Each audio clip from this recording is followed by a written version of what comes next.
इतना दुख लगा मेरी वाइफ हाले तक रो रही है बैठी करे he was a politician he was not a politician he was statesman ਇਹ ਮੈਂ ਕਹਿਣਾ ਚਾਹੁੰਦਾ ਬਸ ਕੋਈ ਉਹਨਾਂ ਨੇ ਬੁਰਾ ਨਹੀਂ ਕਿਹਾ ਕਿਸੇ ਨੂੰ ਅੱਜ ਤੱਕ ਮੈਂ ਨਹੀਂ ਸੁਣਿਆ ਕਦੀ ਮੈਂ ਪੜ੍ਹਦਾ I'm 76 old I can't hold my मैं अपने आप रोक नहीं सकता रोक तो मेरी वाइफ हाल तक she is crying at home she forced me to go out I call my driver पर आई डोंट ड्राइव इत्थे मैनूं आंदी नहीं ड्राइविंग इत्थे राइट हैंड दी गलत लफ्ज़ इस्तेमाल किया ते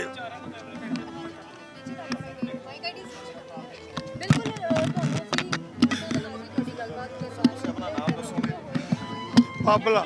सुरेंद्र पाबला जब आई एम जर्मन नेशनल मैं जर्मनी 55 साल तो रह रहा उत्थे कभी इत्थे आया नहीं ਤੇ ਇੰਨਾ ਦੁੱਖ ਲੱਗਾ ਮੇਰੀ ਵਾਈਫ ਹਾਲੇ ਤੱਕ ਰੋ ਰਹੀ ਹੈ ਬੈਠੀ ਕਰੇ ਕਹਿੰਦੀ ਜਾ ਕੇ ਪ੍ਰਕਾਸ਼ ਸਿੰਘ ਬਾਦਲ ਜੀ ਬਹੁਤ ਚੰਗੀ ਰੂਹ ਸੀਗੇ ਸਰ ਇਹ ਕੈਂਡਲ ਜੋ ਤੁਸੀਂ ਹੱਥ ਦੇ ਵਿੱਚ ਲੈ ਕੇ ਆਤਮਾ ਦੀ ਸ਼ਾਂਤੀ ਵਾਸਤੇ ਵਾਹਿਗੁਰੂ ਨੂੰ ਦੀ ਆਤਮਾ ਨੂੰ ਸ਼ਾਂਤੀ ਬਖਸ਼ੇ he was a politician he was not a politician he was statesman ਇਹ ਮੈਂ ਕਹਿਣਾ ਚਾਹੁੰਦਾ ਬਸ ਸਿਆਸਤ ਦਾ ਮੁੱਢ ਸੀਗੇ ਜੀ ਪ੍ਰਕਾਸ਼ ਸਿੰਘ ਬਾਦਲ ਲਾਹੌਰ ਤੋਂ ਪੜ੍ਹੇ ਸੀਗੇ ਕਦੀ ਕਿਸੇ ਨੂੰ ਉਹਨਾਂ ਦੀ ਸਿਆਸਤ ਨੂੰ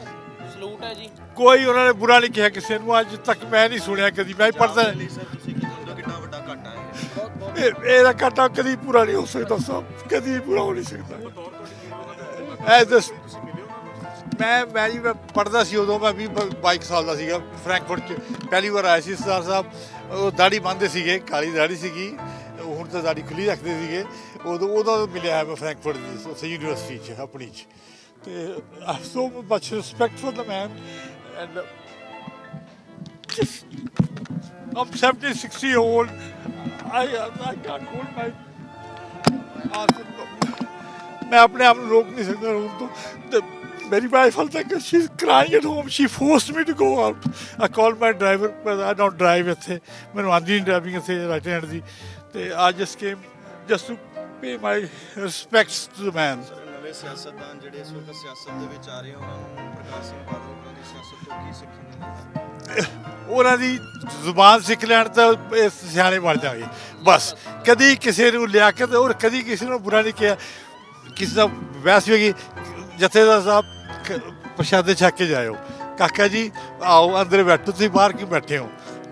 ਹੋਰ ਇਸ ਤੋਂ ਬਾਅਦ ਕੀ ਕਰ ਸਕਦਾ ਕੋਈ ਪੋਲੀਟੀਸ਼ੀਅਨ ਪ੍ਰਕਾਸ਼ ਸਿੰਘ ਬਾਦਲ ਦੀ ਸਿਆਸਤ ਸਭ ਤੋਂ ਵੱਡੀ ਸੀਗੀ ਬਹੁਤ ਕੁਝ ਸਿੱਖਣ ਨੂੰ ਮਿਲਦਾ ਹਾਂ ਪੂਰੇ ਸਿਆਸਤ he was not a politician he was a statesman ਹਾਂਜੀ ਸਰ ਕਾਫੀ ਸਮੇਂ ਤੋਂ ਐਡਮਿਟ ਸੀਗੇ ਤੁਸੀਂ ਸੋਚਿਆ ਸੀ ਕਿ ਇੱਥੇ ਆ ਕੇ ਮੁਲਾਕਾਤ ਕਰ ਮੈਂ ਤਾਂ ਨਾਲ ਹੀ ਰਹਿੰਦਾ ਸਰ ਮੈਂ every day I'm watching it I'm praying for him